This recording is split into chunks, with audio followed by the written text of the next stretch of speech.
Let's do it. All right. Well, good afternoon, everybody. Thank you so much for joining Cyber Up for our second Cy Saves the Day podcast. Today, I'm really excited to welcome our second guest. His name is Jonathan Trull. He is the Global Director for Microsoft Cybersecurity Solutions. He's got an impressive background, right? I was looking at this and just amazed and blown away by everything. So I'm going to read from it to make sure I don't get anything right. So at Microsoft, he is the principal author of their Microsoft Security Intelligence Report that I know is such a benchmark for others to follow. Prior to joining Microsoft in 2016, he had a great career at Optiv as a CISO, Qualys as a CISO, and even at the state of Colorado as a CISO. And Colorado is doing some really great things in our space, and I think honestly, a benchmarker for other states to follow of just initiatives behind that. Outside of that, and I think one that really gleaned for me that was impressive was, recently named by the SANS Institute as one of the people who made a difference in cybersecurity, right? SANS is huge, so that's a huge honor for you to be recognized in that way. So congratulations. And, I won't go over all the certifications, but you've done your homework and you've done a lot of stuff. So kudos, and I see you teach. You're involved in accelerators and helping bring up next level technology. So just ingrain yourself into the community. So it is an honor to have you with us today, and thank you so much for joining us. Yeah, thanks for having me. Super excited to be part of the program, and excited to share at least what wisdom I can with the audience here. Yeah, so I'll rewind, maybe 3 or 4 months ago, right after the RSA conference, and there was a really big push that I had just heard this great conversation around diversity and women in the industry of cybersecurity, and we've all seen statistics of underrepresentation within those spaces. And I'd reached out to Microsoft and was really fortunate to be able to get to this conversation today. So, we'll spend the next, 25, 26, 7 minutes together learning about you, learning about some of the stuff you're doing at Microsoft, and maybe getting some of your perspective on ways that we can do things better and help companies, really close that talent gap I think we're all experiencing. Yeah, absolutely. Excited to talk about this. This is a great topic, very important for the security community, very important for individuals, and for the next generation for our country, right? I mean, if you look at the importance of cybersecurity just to our military, critical infrastructure, hospitals, right, banks, financial institutions, the gap that we have currently unfilled in talent is a big concern. It should be a big concern for everyone. Yeah, I agree. So I always am a nerd, right? So every time I have an opportunity to talk to somebody like yourself, the one consistent I've seen is that nobody has had a straight line path in industry. So I'd love to tell, elaborate on my, small glimpse into your background and maybe glean a little bit of how you got into the industry yourself. Yeah, I'd love to share that. I think as we talked, right, like there's really not a traditional path necessarily, and that was definitely the case for me, right? So I'll share some things that are funny, I guess, maybe. But I grew up in Texas, and really thought I was going to have a career either in law enforcement or the military or both. And so I was the kid that wanted to go to the FBI Academy or work for the Texas Highway Patrol, become a Texas Ranger, whatever the case may be. And I think at the heart of it, right, I just really had this desire to protect, right? And at the time, cyber wasn't even, when I was going to high school, wasn't even the thought, in my mind. Honestly, I don't recall anyone ever talking to me about that as a career field that was even named as a potential option for me. And ended up going, undergrad and studying law enforcement, criminal justice. Did internships with the U.S. Marshal Service. Actually did some of worked with them on the protective detail with during the Timothy McVeigh trial in Denver. Some of the fugitive operations to go track down people with federal warrants, and then that was really my universe and my world And I think by luck or happenstance, I was convinced by a mentor to go get my graduate degree at the University of North Texas. And I studied public administration, right? They said, hey, you've got the skill we think to be, some type of manager, administrator.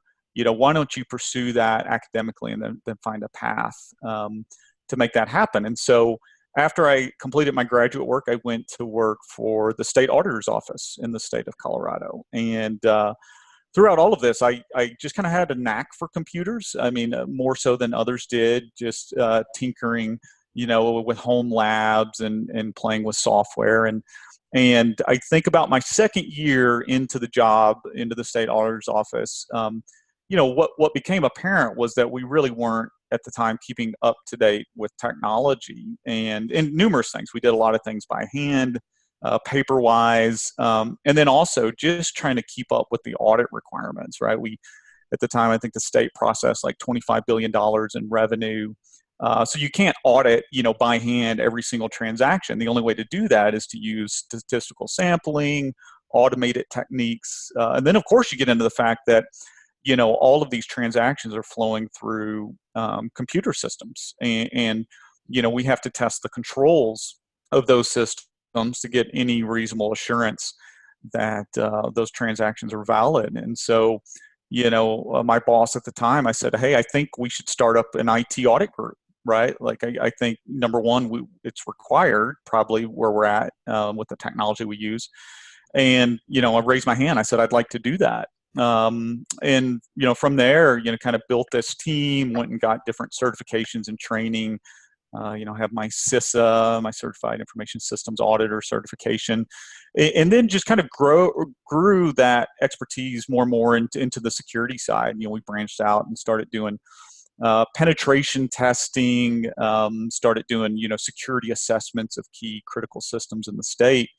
And would find deficiencies. And at some point along this tenure, the state CIO said, hey, listen, instead of you constantly, telling me what I need to correct, why don't you come on this side of the house and actually own it and figure out how we secure these systems? And so, for better or for worse, I took on the chief security officer role for the state. And I mean, that was really kind of my acceleration, fully into the space. And so you're right. I mean, mine was definitely not a traditional path. I think what you would consider by most that, your degree perfectly lines up with, what you're working on.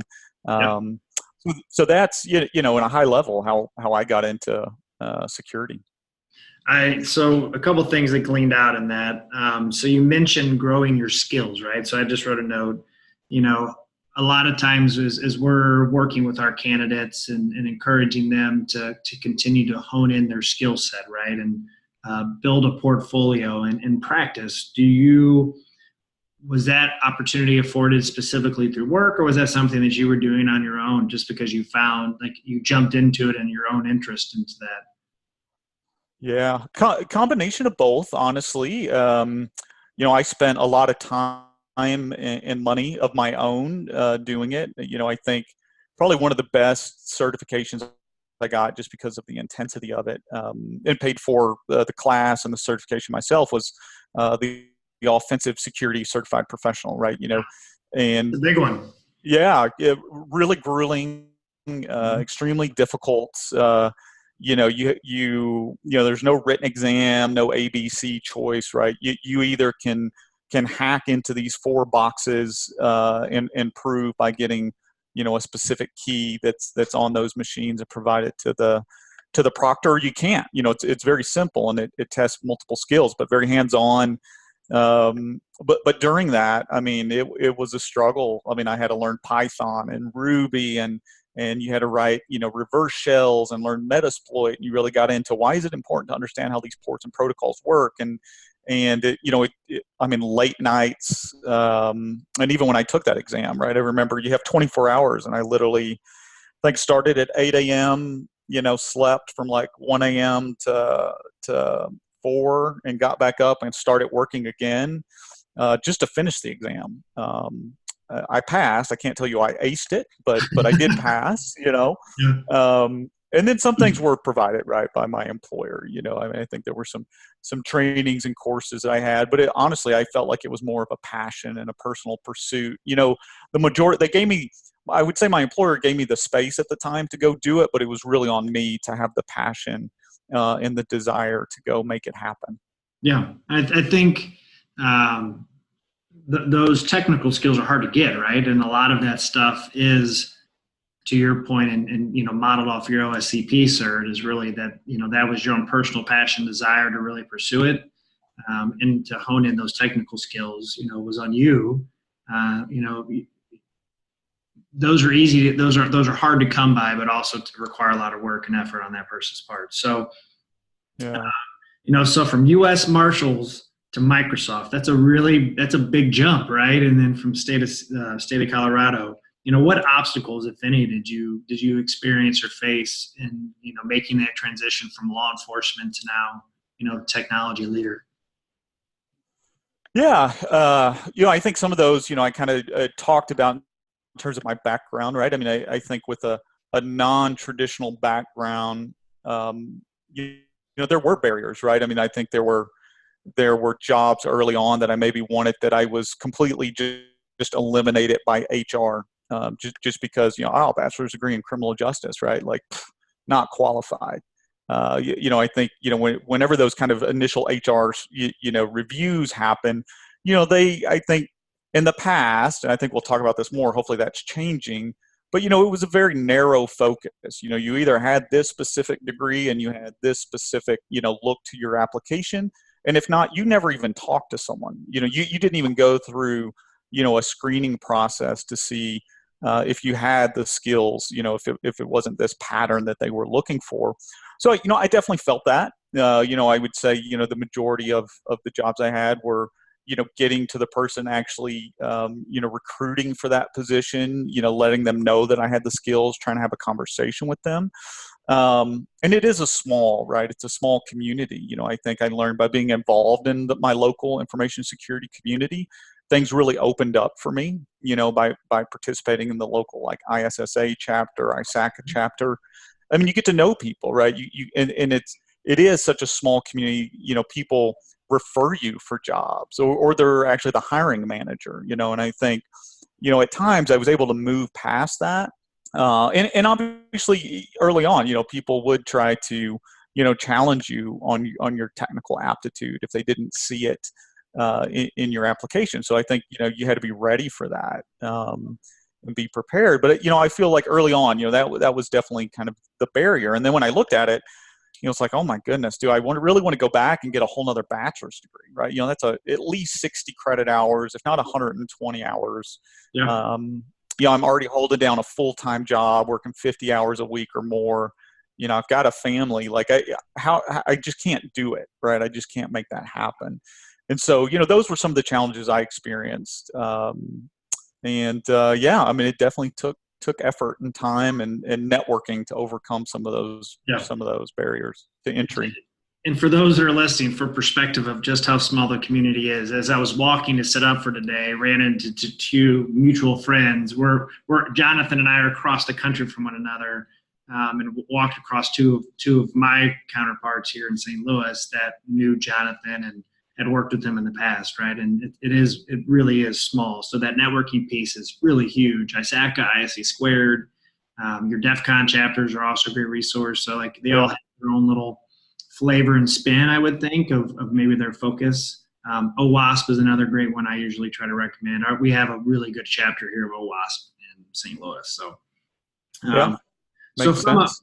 So from a little bit bigger perspective, and from a Microsoft perspective, what are you finding that, as a company, Microsoft is doing to, internally to close the gap? I know I've read lots of articles of some of the, some of the barriers that you just described that Microsoft is eliminating, right? Some of the degree stuff, but what specifically are you guys doing as a company to help close that internally? Yeah, no, it's good question. I would say it starts from the very basic, which is, we just as a company, acknowledge, as part of our strategy and our core metrics, right, that diversity and inclusion is critical to our success. as a company, right? Diversity in thought and talent, perspectives, backgrounds. We work with all different types of companies and through all different types of security incidents, and having that diversity and background is critical to our success, we believe. And so, I think it starts there, and it starts from the top leadership down. And then, we've created some very specific programs at Microsoft to help with this. One is our Microsoft Software Systems Academy military program. So, we find a lot of transitioning military that, maybe their career field during the military wasn't in cybersecurity, but they have some of the skills. They're leaders, they're taught leadership principles, work well under stress. They understand, how to evaluate situations, reason through different scenarios. But this specific program, takes transitioning military through an 18-week training program and through a few areas that we have gaps in, cloud development, cloud administration, and then cybersecurity is one of those, and kind of works through this program to get them equipped with the baseline security skills to then move into a job at Microsoft or one of our other hiring partners. And then I would say, we've also looked at initiatives around accelerating those that have left the workforce and are coming back into the workforce through different engineering acceleration programs we run internally. We have an autism hiring program. It's primarily based on people physically located in the Redmond area in our headquarters. But to take people with autism and use their unique skill set and make them valuable members of our teams. And so very focused on that. And then I would say, even internally, we have a lot of resource groups, for all different types, right? Parents working at Microsoft, LGBTQ resource groups where they can learn and work together. We have internal programs around mentorship. I mentor numerous people at Microsoft that are both in the field now, but also looking to transition into the field. And so, helping them understand the path that they need to land one of the jobs at Microsoft in a cybersecurity arena. And then, we do a lot of work. I'm passionate about this space. So, both myself and my boss and others, we'll sponsor people to attend Black Hat or RSA, right? I'll pay for a certain number of people, out of my personal pocket, right, to attend these conferences so that they can network and get exposure to that. We work with local schools to get, middle schoolers and high schoolers interested. We'll do capture the flag events, right, where kids can get hands-on and get some of the excitement around cybersecurity. So we really have just a pretty comprehensive program. We do a lot of different activities, across all different resource groups. So pretty exciting stuff, I think. Yeah. Well, I think the important piece, and that I gleaned from what you just said, is that this is a country, and this is from the very part, right? This is a country issue. Right. The more companies that are doing what you just described, we're growing that talent pipeline. And in 2019 and beyond, people aren't staying in jobs 10, 20, 30 years the way they used to. Mm-hmm. So, if you're able to bring in 20 and somebody else brings in 20, well, now there's 40 new people that eventually can make their way to you or just grow and make the country's workforce stronger and better to protect our network. So that's amazing stuff that you're doing. So what advice do you think you would give individuals who are watching or listening to this and thinking, man, they've seen the news stories, right? I talked to my mom and she's like, this is a great career. I'm going to get in it. My mom is 64 and she went up into the security field, right? So somebody, maybe not my mom, but somebody who was interested in the space in college or in high school, what advice would you give them if they, to get in and pursue a career in the industry? Yeah. So I would say the number one thing is don't let anyone tell you no. I don't care what background you're from or what your past work history is. don't get discouraged. I would say the second most important thing is find a mentor. And again, through some of these organizations, chapters, people that I have coldly reached out to people on LinkedIn that I felt would be a good mentor for me, depending on where I was at in my career. But I think that is absolutely essential, because what the mentor will do is really help you.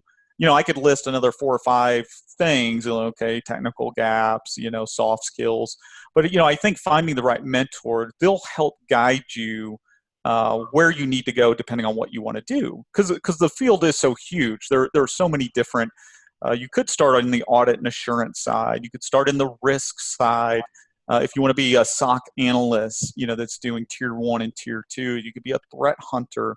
I want to be a CISO. The hard one I always hear is, someone that's never done it. I want to be a CISO. I want to apply for those jobs. It's like, well, they usually require 15 years of experience before, you can get to that path. But a good solid mentor, I think can help guide you. And again, maybe you do have gaps. And is it an apprenticeship? Is it certification? Are there some, undergraduate courses that you need to take? So in my mind, without going through all of those lists and trying to marry it up, I would say it's those two, right? Don't let anyone tell you no, be passionate about it, show initiative, and then find a good mentor, whether that's in your local chapter or somewhere online, to guide you through the next steps, and make those connections. Again, security is a small world. More than likely your first job will probably come from someone or a mentor that you're working with. Yeah, the consistent I have seen for individuals like yourself is that you care about the sector, right? Yep. And you want to make people be better. And so I echo a lot of the things you're saying, the initiative side and the mentor side. Even I'm a nonprofit nerd, right? Like never pretended to be a technology person. I had the pleasure of just doing this and helping impact people's lives and connect them to great folks like yourself. And even I, in the space or out of the technology space, you can never negate the importance of a mentor.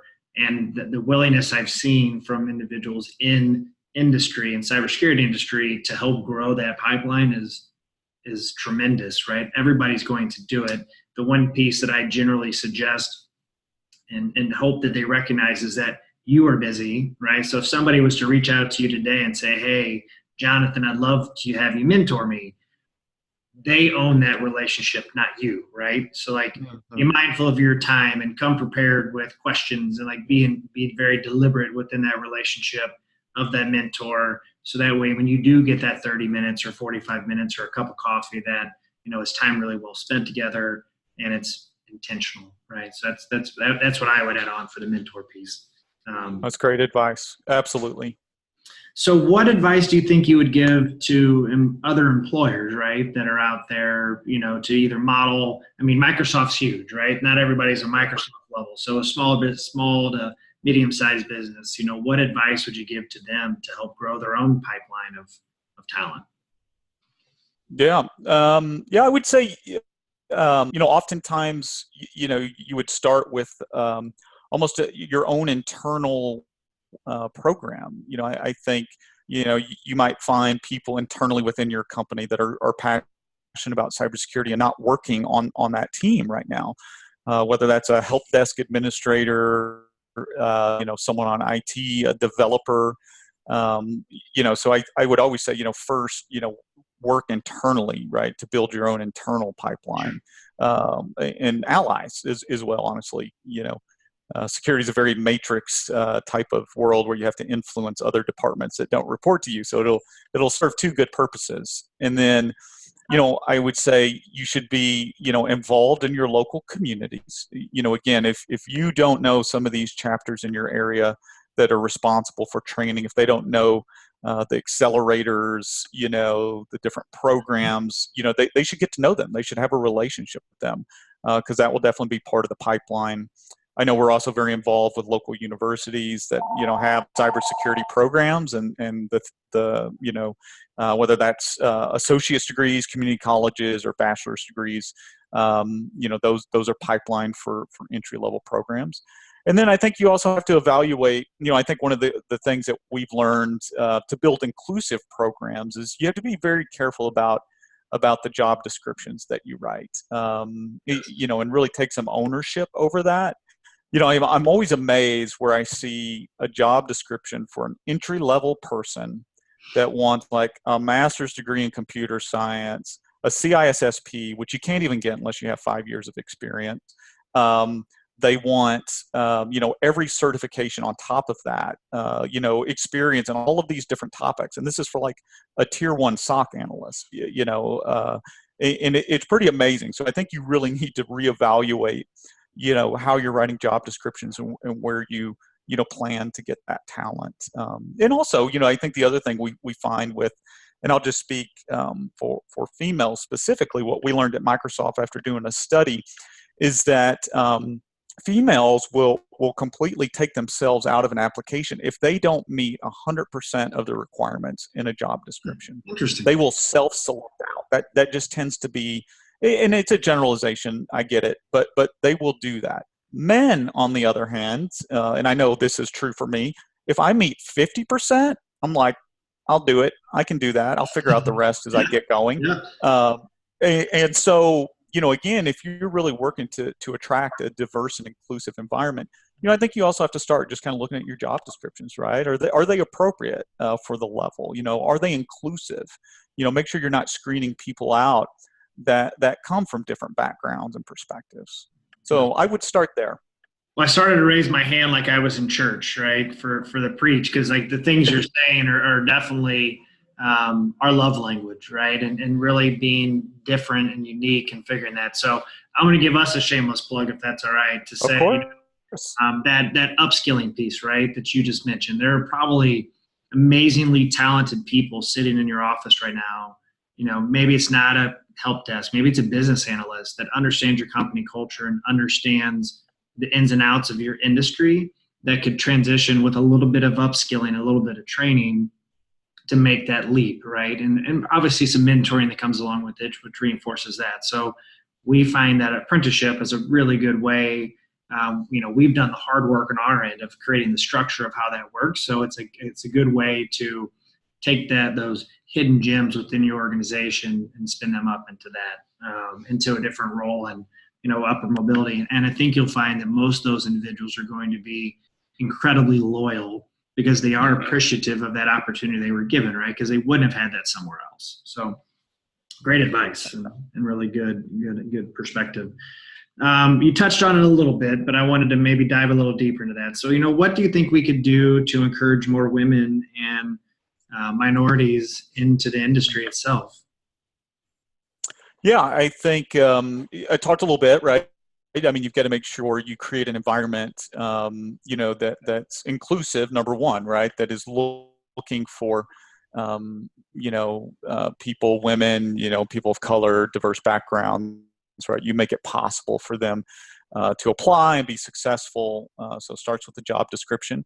I think we also practice something at Microsoft called allyship, right? And I think, for groups that have been underrepresented within cybersecurity, if you're not part of those groups, you need to be an ally to them, right? And I'll give you an example just with the military. And I mean, I think with your background, oftentimes I'll see military resumes come in, and it's full of military jargon, right? It's I was a 92D and I was this qualifier.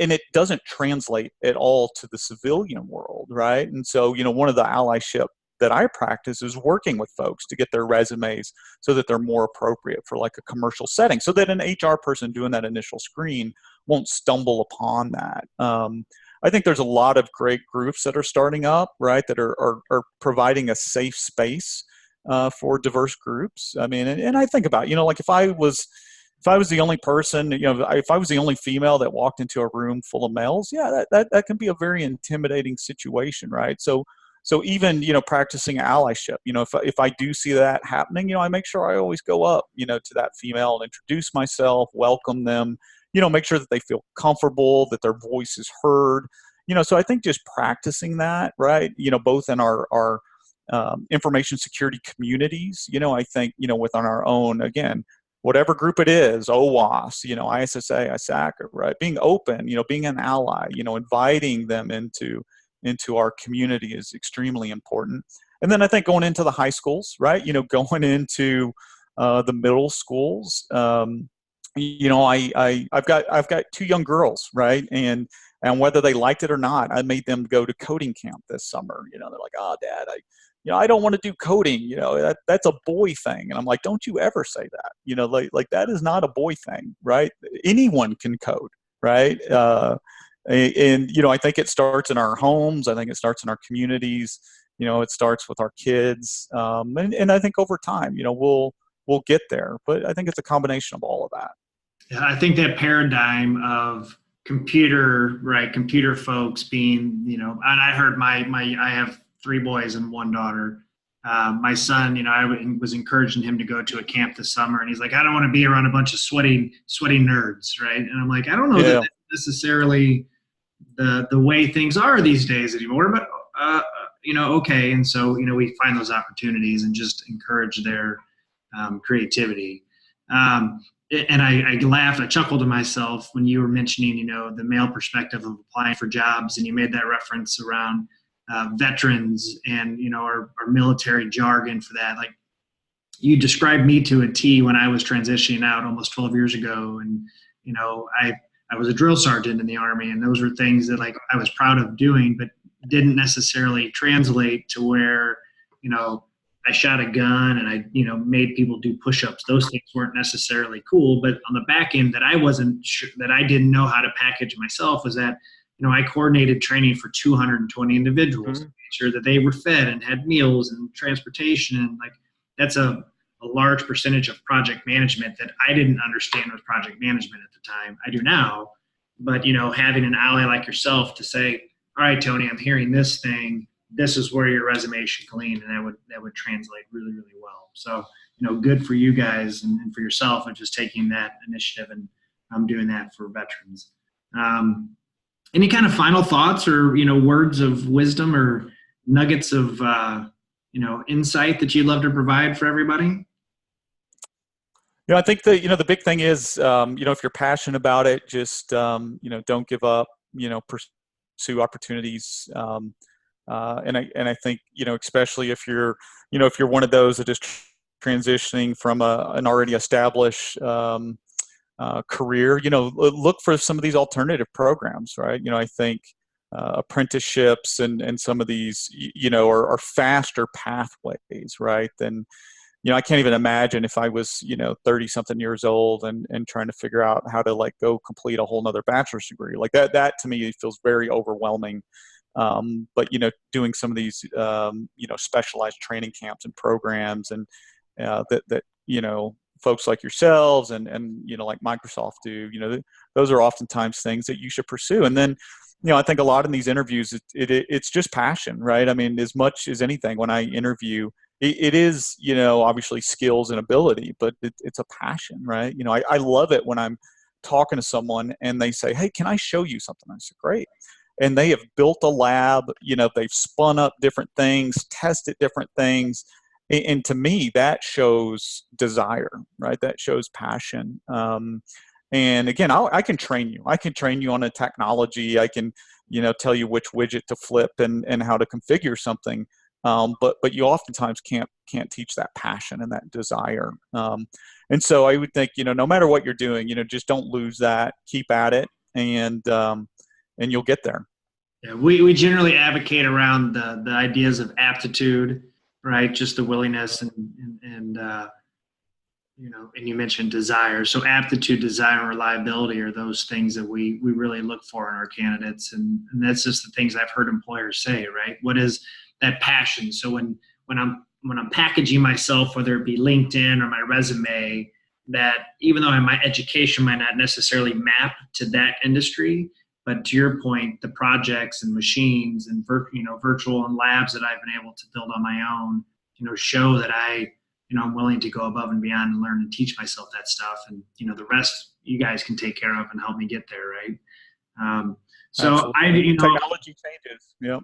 Yeah, I mean, there's so many great technologies out there, right? You see a lot of them, and through your accelerator. 630 has some amazing programs that come through here. Like, I think we're at we're right here at the cusp of, I think, what's going to be a really big trend in our country, right, going forward. That this is, I keep hearing, the fifth domain of Mm. of the battlefield. So um, it's here, it's there. It's important that we look at it differently. So, thank you for joining us today. Thank you for, and to Microsoft for being, leaders in this space and doing such a great job of, looking at things differently. And, thanks, for, your personal side on it, right? I think it's, it's a testament to you, of your willingness just to jump in and roll your sleeves up and invest in people. So, we need a lot more of that to help grow this pipeline. Yeah. Thanks for having me, and I appreciate what you do as well. And I think we all keep at it, and we'll hopefully close this gap. And it's exciting to work with the next generation of cybersecurity professionals. So thanks again. Awesome. Well, we will have this uploaded on Friday for everybody. So give it a couple of days, we'll get it up. And I again appreciate you for coming. Thank you.